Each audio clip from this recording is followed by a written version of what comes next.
I take nothing for granted in this, and I try to learn and reinvent myself maybe as well. Welcome to the SheClicks Women in Photography podcast. I'm Angela Nicholson, and I'm the founder of SheClicks, which is a community for female photographers. In these podcasts, I talk with women in the photographic industry to hear about their experiences, what drives them, and how they got to where they are now. In this episode, I speak with Elke Vogelsang, a magazine and commercial photographer based in Germany who specialises in animal portraits and is particularly known for her amazing images of dogs. She's also a Fujifilm ambassador. Hi, Elke. Thanks so much for joining me today. Well, thank you very much for having me. Oh, you're very welcome. I was thinking about the last time I saw you in person, and I'm pretty sure it was at Photokina, the trade show in 2018, and you were talking on a huge stage. You were talking about your photography, and I remember going around to the side of the stage a little bit and photographing towards the audience because your images were making everybody smile so much.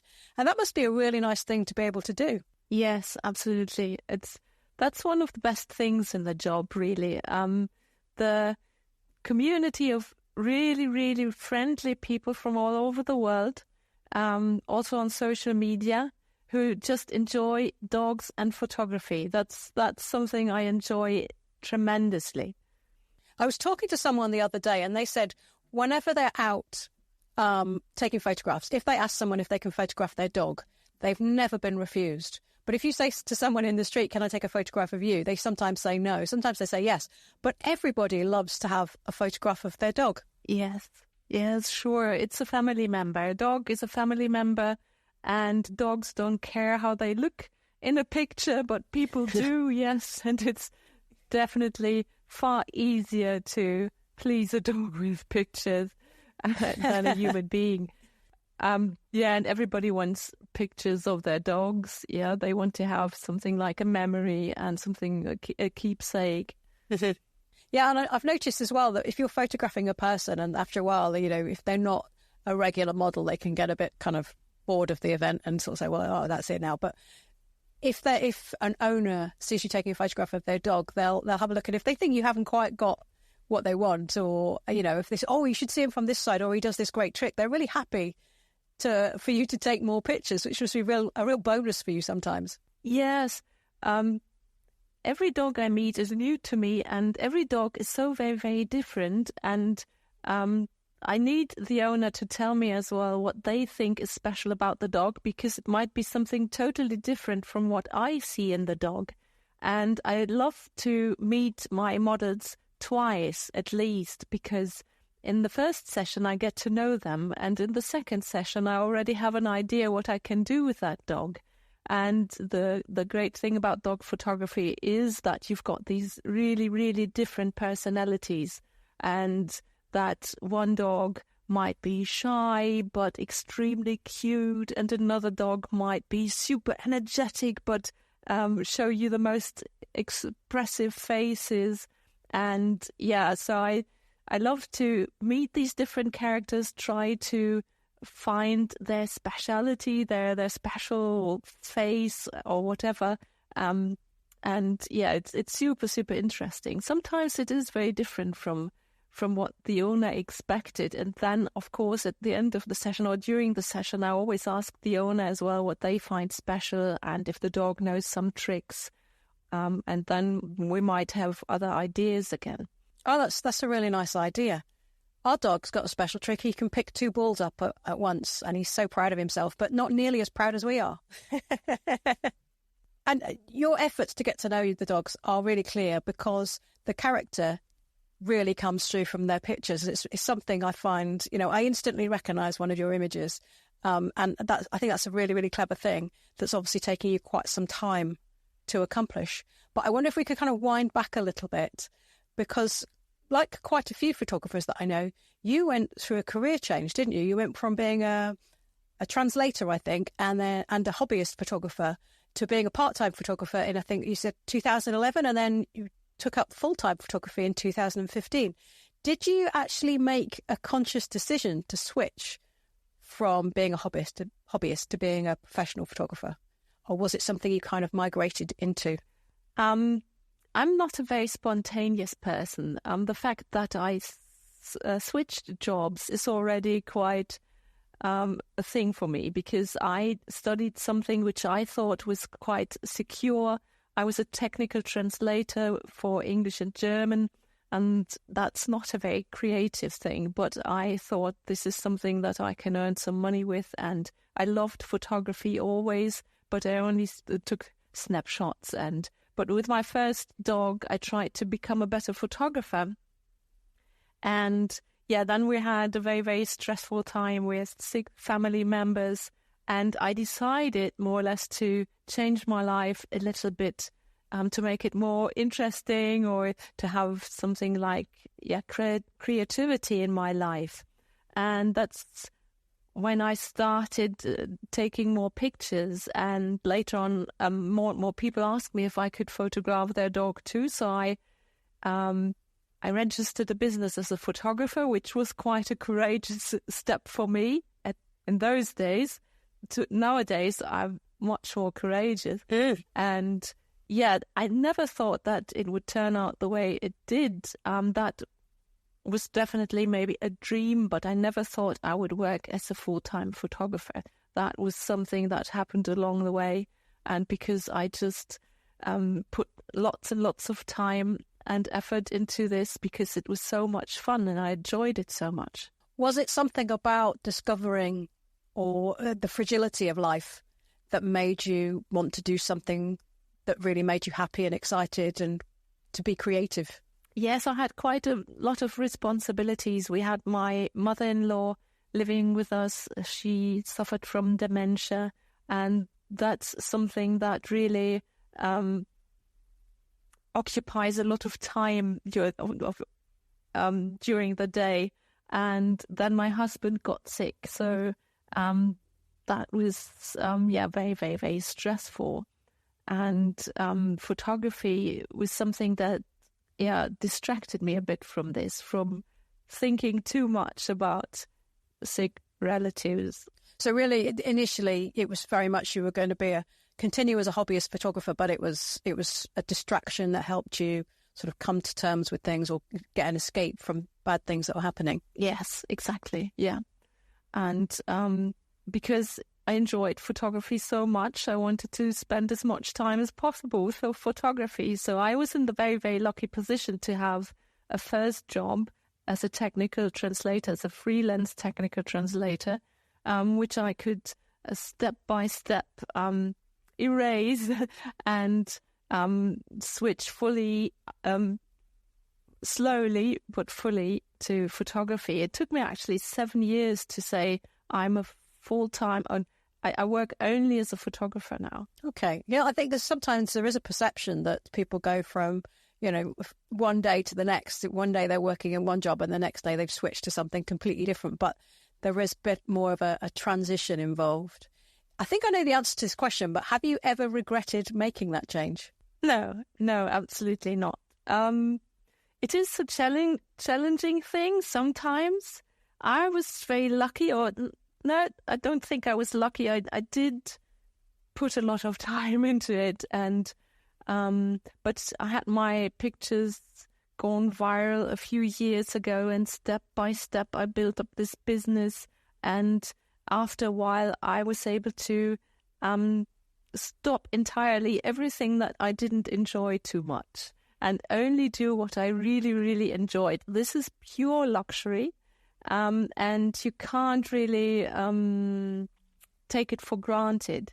I was in the lucky position for a few years now to work fully as a commercial and editorial photographer and just taking pictures for my licensing archive. And yeah, I think I enjoyed that very, very much. I do think that we have to adapt to new situations every 5 or 10 years, I don't know. So I take nothing for granted in this, and I try to learn and reinvent myself maybe as well. Yeah, I think we all had a massive lesson in you never know quite what's around the corner with the pandemic. And, there were a lot of people who had to rethink things for that. I imagine that had an impact on your business as well. Yeah, in the beginning, I was really shocked, but actually I was really lucky in that situation. I got a book contract at the beginning of the pandemic, which was, I don't know, which was a miracle, but it was really, really nice. So I got a bit distracted by writing this book.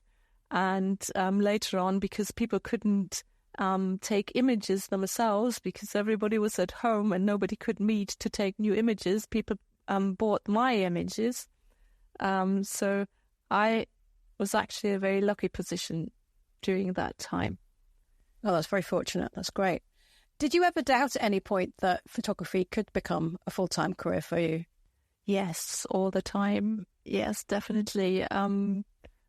That was, something I never really imagined. And it is difficult sometimes. You have great months and you have bad months.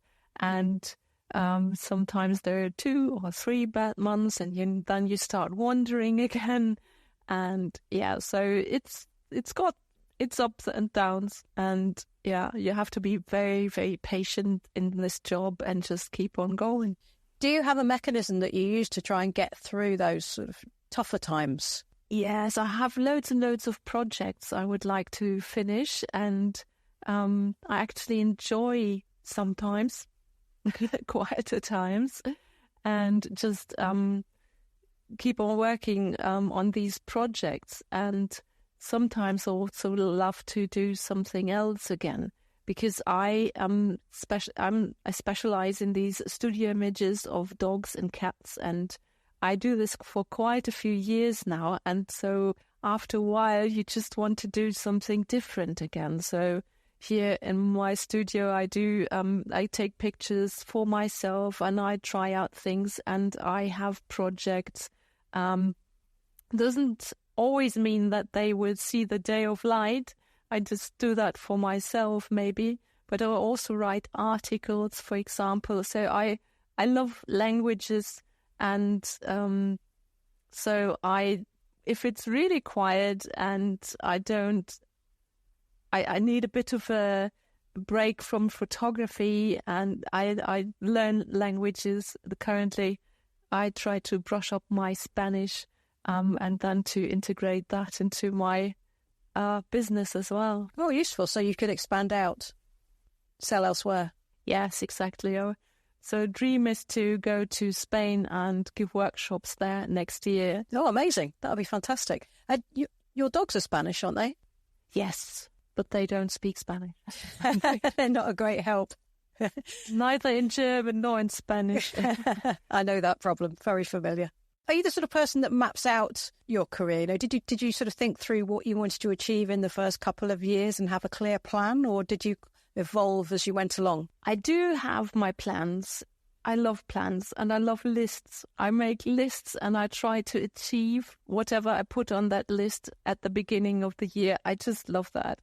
I don't know. And when I look back, often, because I'm not the most courageous person, sometimes I achieved these goals, and sometimes even more sometimes. And so that's something that I enjoy later on. And sometimes I look back at these lists and see that I didn't work on that topic, and maybe I do that next time. So I do try to have a bit of a structure, try to have a bit of a plan, but without cancelling any flexibility and being spontaneous. When you were first starting out, how did you actually find your first clients, or did they come to you? The very first clients were friends of mine. Actually, the first half year or the first year, it was only people I know and friends, and it was really, really quiet. So it took a while until I got booked by other people. And that was through my website, and because I posted my pictures on Facebook. And mostly it was actually lots of people photography as well. Oh. And the first 3 years were quite quiet, but then it gradually took on. So you have got involved with other genres of photography. It hasn't always been cats and dogs? Yeah, I think specialization is a great thing to know, so people know that when they are looking for pictures like the ones I do, they come to me because I show these pictures over and over again.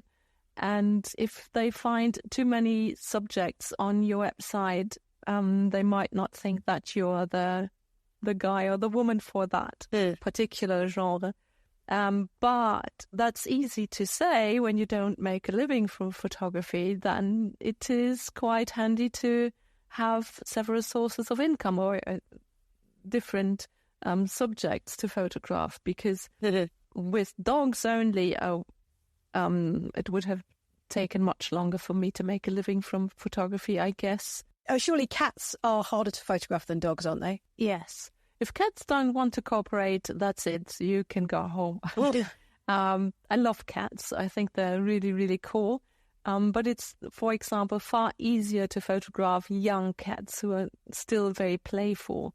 An elderly cat might not be interested in anything, not in plays, not in treats, and they just don't just sit for your pictures. So I work with family cats usually. I go to their houses and photograph them in their surrounding, and I usually choose cats who are not afraid of strangers, of course, because a cat who hides behind the couch when somebody visits is not a good subject. You won't make them act for your camera if they don't want to. And so, yeah, I have some treats as well, but it's more, cats prefer often enough action and a play, to hunt a feather or something like that. And a dog, you can tell a dog to just sit and, look at the camera. And a cat always needs some bribery. I use bribery for the dogs as well, of course. Yes. And you photographed your dogs a lot. They must be some of the most widely recognised dogs, but do you always sort of feel a joy when you go to photograph them, or is it nice to have that variety, photographing other people's dogs as well? Oh, I love having the variety. My own dogs love being photographed, and all three of them were so very, very different that I had a dog. So I had 3 dogs. Nowadays it's 2 dogs, but they were so different in character that I could choose. And because I knew that what the noodles would enjoy was probably not for Scout, and something that Noodles was too energetic and too excited about would be a great job for Scout, for example. And so I had these 3 dogs, and they are great, great subjects. But nowadays they're seniors. Scout is nearly 15 years old. Oh, wow. And that's a huge difference. So she still loves to pose for the camera, but she would like to have a treat immediately. And she's a bit like a stubborn senior now. And so if she doesn't want to do any tricks, I don't make her do tricks. They have to enjoy making tricks. And to meet these different only is something I enjoy very, very much. So nowadays I hardly take images of my own 2 dogs, and only photograph other people's dogs. And I have thousands of pictures of my own dogs. You never get bored of them though, do you? My dogs are the best models, of course. Of course. Of course. We'll be right back after this short break. Thanks to LensBaby, the manufacturer of hand-built creative lenses that enable special effects such as velvet, sweet, edge and swirl in camera, and Omni filters that can add creative reflections, flare, colours, blur or distortion, we have 2 prints of Tour Christina Mittermeier images to give away in support of the 100 for the Ocean fundraiser for ocean conservation. Listen to the end of the episode to find out how to enter the draw.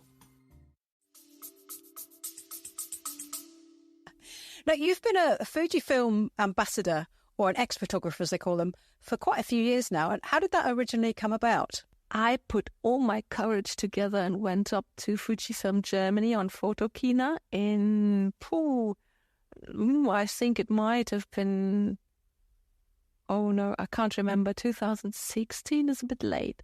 I don't know.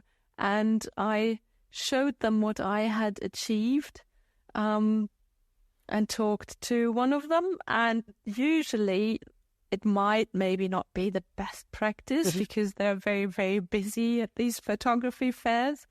But they somehow, contacted me a few weeks later and asked me if I would like to be a Fujifilm X photographer. Oh, it's as straightforward as that? Yes.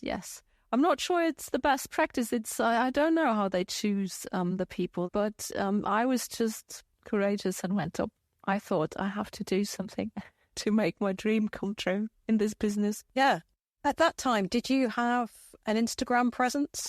Yes, but when my pictures went viral in 2014 and 15, I hardly ever stated my Instagram account. I usually just handed out my Facebook and my website. Nowadays, well, I would have had far more followers on Instagram if I had stated my Instagram site account in those days. But it was also quite handy because I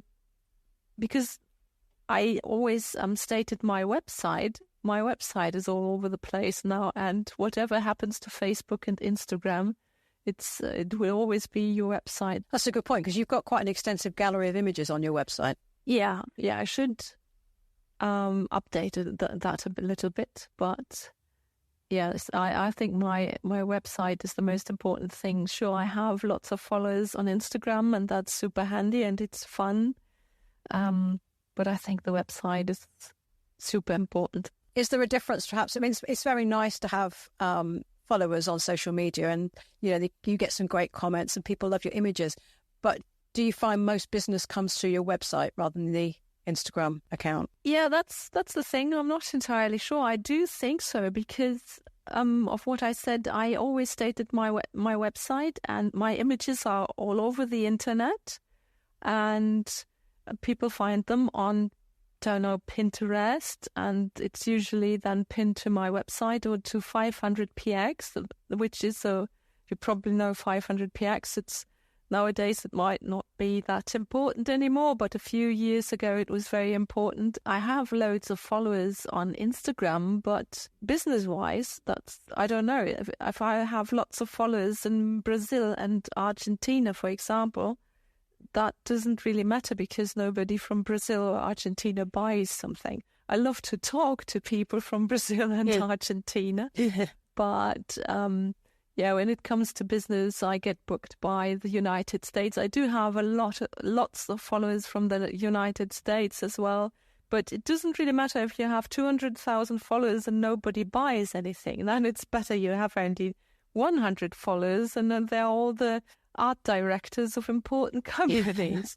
And when you get booked by people in the States, do you fly out there to photograph, or are they asking you to do work in Germany? I haven't done that yet, and I have this licensing archive, and I just sell my images, and sometimes they hire me to do shoots here in Germany. That I get the products. For example, they sent me the products they want to have photographs of, and then I take the images here in Germany with my models, and the United Kingdom as well is a good client, and for the UK, for example, I did some projects here also with a video that was super fun, and usually I do them here. What sort of products are we talking about? Is it pet food and toys and paraphernalia? Pet food, toys, and collars. Oh, great. And just returning back to the idea of being an ambassador, does that put you under any extra pressure as a photographer? No, not at all. Fujifilm Germany, or Fujifilm in general, I guess, is a really, really relaxed and cool partner. They don't put me under any pressure.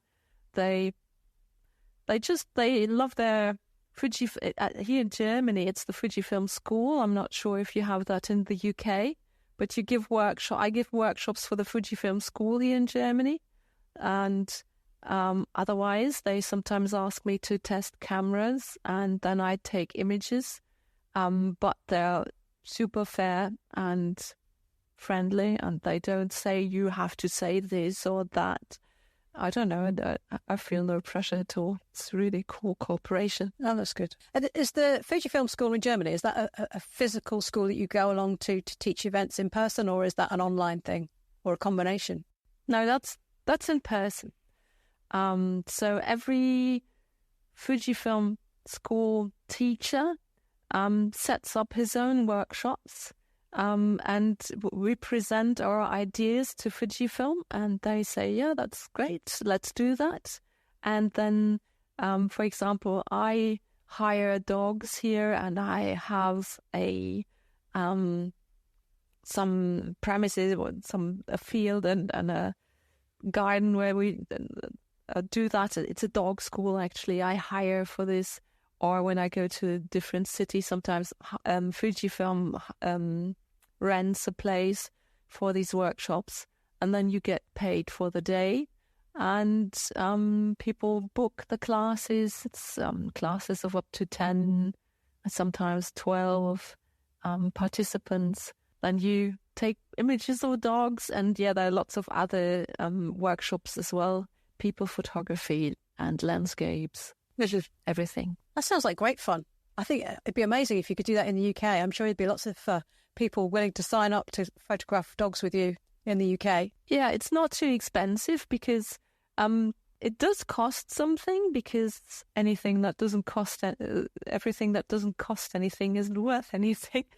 But it's not too expensive, and you can ask all your questions, and you can meet and talk dogs and photography all day. It's super cool. And the Fujifilm fans can ask their specific questions as well, but you don't have to shoot with Fujifilm. You can join with any camera. Nice. Sounds very nice. My final question in this section is, do you still get excited when you see your images in a magazine or an advert? I mean, I get a little buzz when I see your pictures in an advert or I recognise them. So it must be great for you still. It is cool. Of course, after a while, you get more relaxed about it. But it is very, very cool. And sometimes there's something extra special, a cover of a book maybe, or a whole picture series. For example, in the UK lately, Digital Photographer did an article with me together, and that was really nice, a nice cooperation.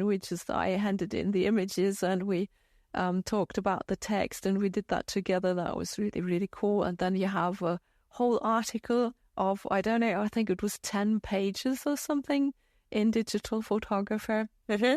I love especially when it's abroad somewhere, and Germany, a publication in Germany is nice as well, but I love to know that there are shelves in the UK which have my images in some magazine. It is cool, yeah. I will always get excited about that, I guess. That's really nice. Is it partly your love of languages as well, to see what you've said appearing in different languages in different countries? Yes, I do love to combine that, and I love to try to improve my languages. Currently, I try to write articles in Spanish. My Spanish is not that good yet, but I do work really hard on it. And lately, I had a bit of fame, if you would like to say that, in Argentina, and I got lots and lots of messages from Argentina, and now there will be an article about me, on a website, on a larger website in Argentina, and I wrote the text in Spanish. I hope they understood what I said. Yeah, but that's a little bit extra, something. It's to be able to combine different obsessions or passions is the better word. Nice. I mean, it sounds like you could have plenty of opportunity to travel at some point if you want to. Yes, in the past I did that with the UK, and I loved it. Yeah, so I'm really, really looking forward to traveling to Spain and do a little bit of work travel there. Spain might not be as enthusiastic about photography and dogs as the UK is, unfortunately. But let's see. We are pretty obsessive about dogs here, that's for sure. Well, now it's time for the section that we're calling 6 from SheClicks. And I've got 10 questions from some SheClicks members. I'm going to ask you to answer 6 of them. So we'll do that. If you could pick a number from 1 to 10, please. 8. Number 8. What do you think of subject detection autofocus? Has it made your job easier? Have you tried using it? Yes, the Fuji XH2S now has the animal eye detection focus, and I loved it. Fujifilm gave me that camera to try it out, and it is super, super handy. I loved it, and I will definitely get one of those cameras. Currently, I have my XT4, which doesn't have an animal detection focus. So I don't want to buy the next camera immediately. I try to be a bit more sustainable, and so I will one day definitely get one of those cameras. It's not that it's absolutely necessary to have that. No. But when you did a SheClicks webinar a few years ago, you mentioned that you use single point autofocus. And there is a skill involved in keeping that in the right position, particularly over something as small as a dog's eye. So do you find that using the subject detection gives you a bit more of a freedom to think about other aspects of your photography? Yes, that's true. When the dog runs towards you, for example, the animal eye focus keeps on the eye of the dog. Yeah, you can concentrate more on having the dog in the frame properly, and be more relaxed. And I had, for example, when a very, very fast dog ran towards me, I had every image was sharp on the eyes, and that's really, really good because dogs go up and down with their heads, and it's super difficult. They jump like kangaroos, and it's super difficult to keep up with that with the single point focusing. And the animal detection just does that for you, and that's super cool. Yeah, it's much more fun in my opinion, because I don't want to. I don't know. It's very handy when the technology sometimes takes over some tasks for you, because you have to keep in mind so many things: the right light, the right position and movement of the dog, and to get the dog's attention. Does that make you more inclined to shoot more of those fast-moving shots then? Yes. Yeah, that is. I mean, the great thing as well, because most the cameras also have a high frame rate, so as they're lolloping along and their tongue's flailing about and their eyes are rolling around, you've got the opportunity to kind of capture a special moment, haven't you? Well, without animal detection, I really prefer to shoot with a lower frame rate of maybe 5 images, because I would like to be able to still focus on what I'm doing. And with the animal detection, it doesn't matter anymore. You just can choose whatever frame rate. Sometimes, of course, it might not be advisable to have hundreds of images which look nearly the same. But, for example, when a dog shakes its head, it's every single shot can be super interesting. And what I love to do with very high frame rates is to do some stop motion videos, for example. What sort of things do you photograph when you're doing that? You've got some shots of dogs catching treats and stuff like that. Would you use it for that kind of thing? For example, and shaking the head and running towards you, or it's just a way of having little videos. It's a bit like slow motion. So could we have another number from 1 to 10, please? 5. Number 5. Oh, this is a fun one. During a shoot, can some owners be more of a hindrance than a help? That question is from Nadia. Yes. Yes, absolutely. Nowadays, I'm much better at handling that, because now I've got years of experience. But in the beginning, when I was still a bit shy and I was nervous, that's a bit of a problem, because the owner thinks he or she has to take over, and that they don't know what you're trying to achieve. And sometimes they're more hectic than the dog, they're more nervous than the dog. So you have to calm them down. And they can be a bit of a problem. But as I said, nowadays I just tell them all the time what they should do, of course, in a polite and friendly way. But they haven't got a chance to get nervous or to try to be the director themselves, because I'm telling them more or less all the time what I would like to achieve and what I would like them to do to help to achieve it. And in the past as well, when they were too nervous, I just made them sit somewhere and wait. I was just wondering about that. You know, you have treats for the dog. I wondered if you had maybe biscuits and a cup of tea or something for the owners, but in a different room. I always forget that. I'm a terrible host. I always forget to serve the coffee. I ask them if they want a coffee or a tea, and I prepare the coffee in the kitchen and I forget about the coffee. It's always the same, because when I photograph, I would just I forget about everything else. Terrible host. Absolutely terrible host. Very focused. Let's say you're very focused. So could we have another number, please? Number 3. Number 3. Now, do you select the dogs you photograph for campaigns, or do the owners or publishers suggest dogs to you? For campaigns, the companies often have ideas, but I've got a catalogue of dogs which I could hire for the day, and I present this list or these dogs to my client, and they might choose, and then I have a look if those dogs are available. For larger projects, for example, sometimes you need trained dogs from film schools, and then you can't choose. And they are already very, very expensive, and you can't just say we want a Labrador and we want a Dachshund or whatever. These film schools have their dogs they work with, and you can't choose that much really in that case. That sounds like you had to learn a whole different area of not so much photography, but, you know, what goes on in the world of film school, and that there are dogs trained in that way. You know, you should start off as a pet photographer, and then you're going to dog film school. Yeah, in that case, I personally never hired film schools. That was done by my clients directly, because then you work with agencies and they might hire them. And I just am the photographer, but it's very, very different from how I usually work, because when I take images of family dogs, it's very friendly and super relaxed, and the dog is the star. And when you have these larger commercial shoots for a client, you have lots of people, you have to have very, very cool dogs, which I don't know beforehand, and you have a trainer, a dog trainer, who is very, very protective of his dogs, which is very, very good, of course.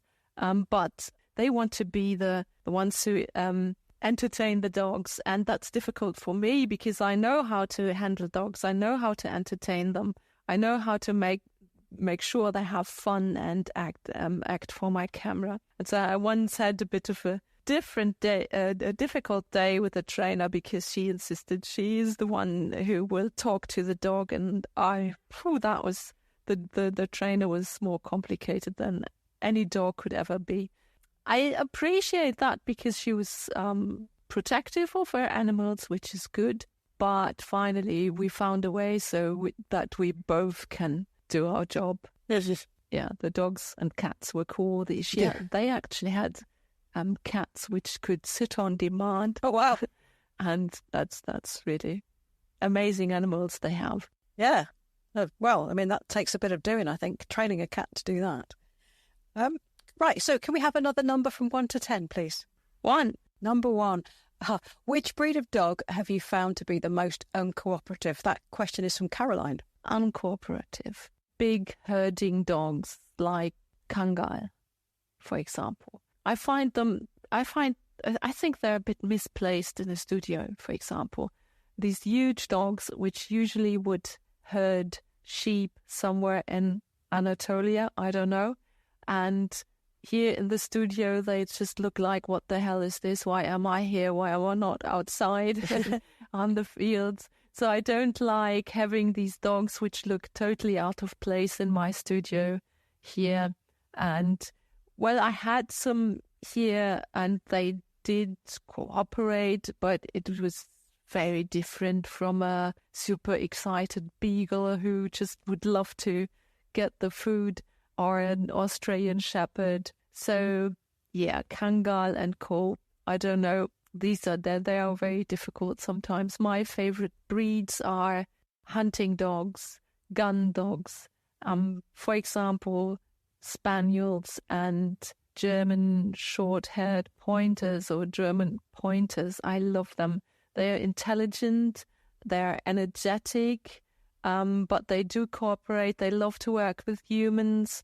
And yeah, they are very expressive, very beautiful in my opinion. And they've got loads of power, but you can still tell them, sit here and look there. And yeah, those, for example, are my favorites. Any kind of hunting dogs who love to work with humans as well. Different from the sighthounds who love to just chase hare, and I don't know, they are not used to working with humans. They just try to catch animals. That might be difficult, even though my dogs are sighthound mixes. Okay, so could we have another number? 2. Number 2. Some of your images are in the studio and some are outdoors. How do you decide which to go for, and do you have a preference? In the past, when I started out as a photographer, I tremendously enjoyed to be outdoors with dogs, and I found studio photography to be terribly boring. And I imagined bored dogs on cardboards. But in the wintertime, I tried to... I couldn't be bothered to have my camera with me on dog walks because it was cold and grey, and so I tried out studio photography, and from the very first beginning I tried to find something that I find interesting, and that was the expressions of the dogs. And yeah, when my pictures went viral, those studio images, which were a bit different because I had to be a bit more creative, I found something that I enjoyed and that was a bit different, and it struck a chord with people. And so those were the images which went viral. And so I was all of a sudden known as a studio photographer, and which I thought in the beginning, I thought that was, not my thing. But I nowadays enjoy it very, very much. The studio is not for every dog. Really shy dogs, scared dogs, former stray dogs, for example, who might still be a bit scared of situations. For those dogs, the studio and atmosphere might be a bit too challenging, and I photograph these dogs out in an enclosed garden, for example. I still absolutely love outdoor photography. For years now, I have mostly shot studio photos, but I want to go outdoors again. It's time, in my opinion, to do something else again a bit, and that's why I'm currently looking for outdoor locations and really looking forward to be outdoors again with dogs. For example, what I do is with old and sick dogs, I prefer an outdoor situation, because when they're already weak and old, the studio is very, very difficult, because in the studio you only have the dog as an actor, and outdoors you can use a nice evening light and the surroundings, nature, to add to the story, to tell your story. And the dog doesn't have to be that present all the time and be, I don't know, strong for pictures.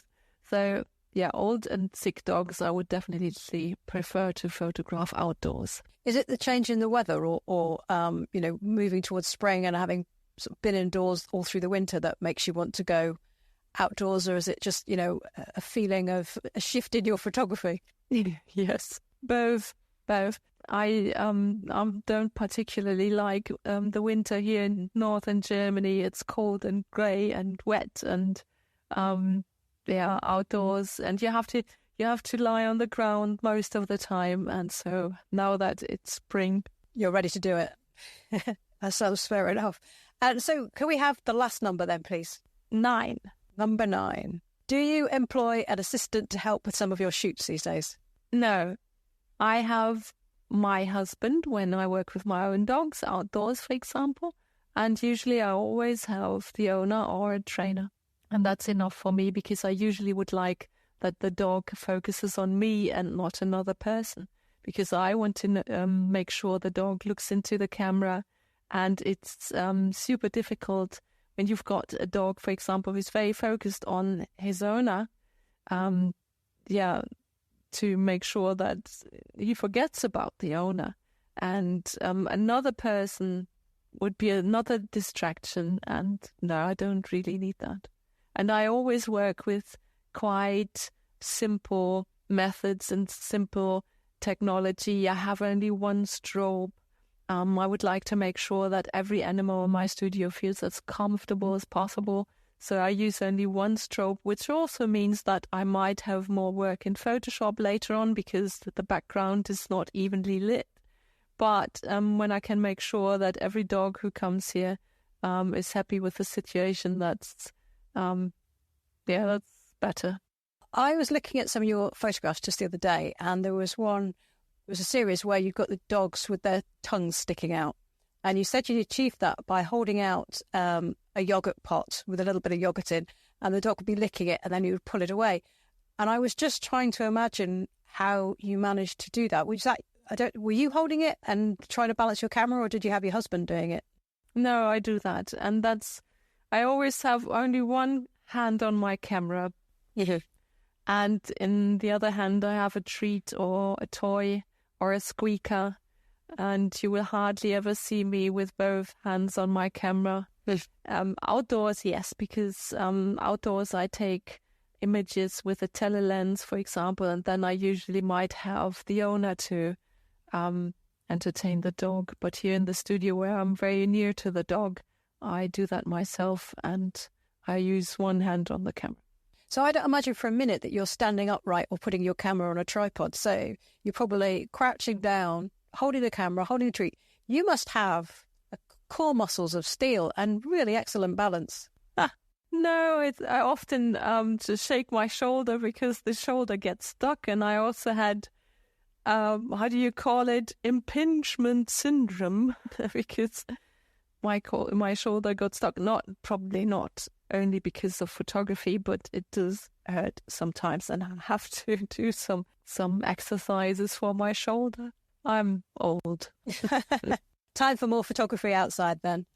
Yes, exactly. To move a bit more, because this impingement syndrome comes from working too much on the computer with my Wacom and edit images.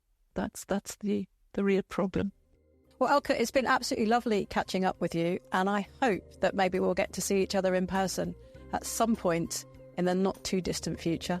Yeah, that would be lovely. I really, really miss the UK, and I would love to return and maybe visit a photography fair and see you all again. That would be lovely. Thank you very much for joining me today. Thank you. Bye-bye. Bye-bye. Thanks for listening to this episode of the SheClicks Women in Photography podcast. I hope you enjoyed it. If you'd like to know more about Elke, you'll find links to her social media channels and website in the show notes. I'll be back with another episode soon, so please subscribe to the show on your favourite podcast platform and tell all your friends and followers about it. You'll also find SheClicks on Facebook, Twitter, Instagram and YouTube if you search for SheClicksNet. So until next time, enjoy your photography.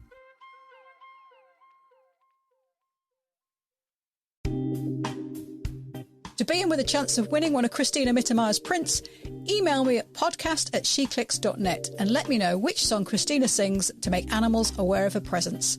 The answer is in our first podcast, which is with Christina. At midday in British summertime, on Tuesday the 1st of August, I'll pick 2 winners at random who will each receive a print. Thank you to Lens Baby for making this draw possible.